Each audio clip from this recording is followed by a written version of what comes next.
Hi, I'm Allison Shields, President of Legal Ease Consulting, and today I'm back with the third installment in my video series answering the question, how much time do I really need to spend on LinkedIn? In the first two installments in this series, I talked about spending 15 to 30 minutes a day or just a couple of hours a week on LinkedIn, starting with getting your profile into shape and then working your connections.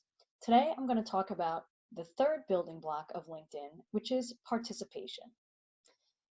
By far, the easiest way to participate on LinkedIn is by hopping into your homepage and looking at your feed a couple of minutes at a time and seeing what your connections or your followers are posting on LinkedIn and then engaging with those posts.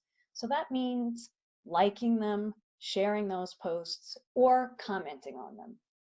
Next, you want to think about creating your own posts on LinkedIn. And again, don't worry about feeling like you need to create brand new content every time you post or even every week. You can certainly link to old content that's still relevant to your audience, whether that lives on your website or elsewhere on the internet. And you can also, of course, always link to articles, resources, or information that are created by other people.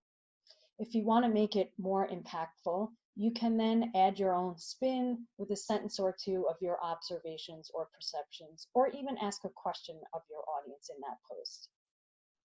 Then you want to make sure that you're tagging relevant connections that make sense for that particular post. And always think about who your audience is and adding value to them when you post on LinkedIn. Next, think about groups. If you haven't already joined any groups on LinkedIn, start with groups that you belong to in real life, and then look for groups that contain your target audience. And do the same thing that you did with your feed. That is, start engaging with the posts and the discussions that are already in that group by liking and commenting. And then start creating your own posts within groups. And you can easily cross-post what you're already posting to your feed by just changing the drop-down in the post box to the group name to post directly to that group. You want to work up to maybe posting about once a week in your most important and most relevant groups. And then finally, you might want to consider writing longer articles on LinkedIn by using LinkedIn Publisher. It doesn't mean that you really have to go much beyond the 15 to 30 minutes a day or a couple of hours a week, and I'll tell you how to do that effectively in a future video. But for now, spending 15 to 30 minutes a day will get you results on LinkedIn. If you want more help with how to use LinkedIn effectively, please send me an invitation to connect with you on LinkedIn or a message through LinkedIn, or send me an email. Have a great day.